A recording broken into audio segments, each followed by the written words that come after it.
Meanwhile, the director, Quentin Tarantino, said he actually knew for quite a number of years what was going on and sort of looked the other way with Harvey Weinstein. To Variety reporter, Page 6 TV co-host Elizabeth Wagmeister. Elizabeth, what do we know now that obviously Tarantino had to explain himself and the long history he had with Weinstein that included everything from Pulp Fiction to the Kill Bill series, so he had to state the obvious. Did he? You know, Quentin Tarantino is the biggest name to come forward and say, I knew what was happening all along. I should have said something, and I'm ashamed.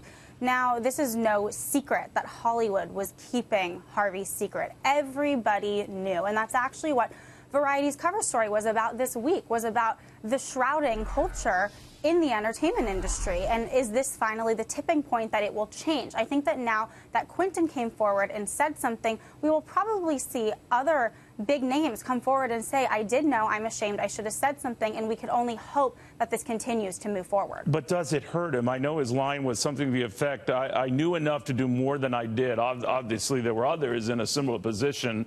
You know, I'm talking about the other side of the camera, actors and actresses who might have to state and acknowledge the obvious. But then there's the career boomerang effect. What do you think? I don't think this will hurt Quentin, actually. I think, in a way, he's going to be applauded for being the first person to come forward and say, I did know, and I should have said something. Even though Quentin is a man, and it's much harder for women to come forward and to say what they knew or talk about their harassment with Weinstein, I think he's still going to be applauded for being honest about this, because we have to remember Harvey Weinstein was one of the most powerful producers in Hollywood, and he was making money for Quentin Tarantino. So Quentin was wrong to not say anything. Everybody was wrong not to say anything. But these people want to make hits. They want money. And it's very hard to come up against one of the biggest producers in Hollywood. This was also years ago. And yes, Quentin and others had many opportunities to come forward and be truthful about him.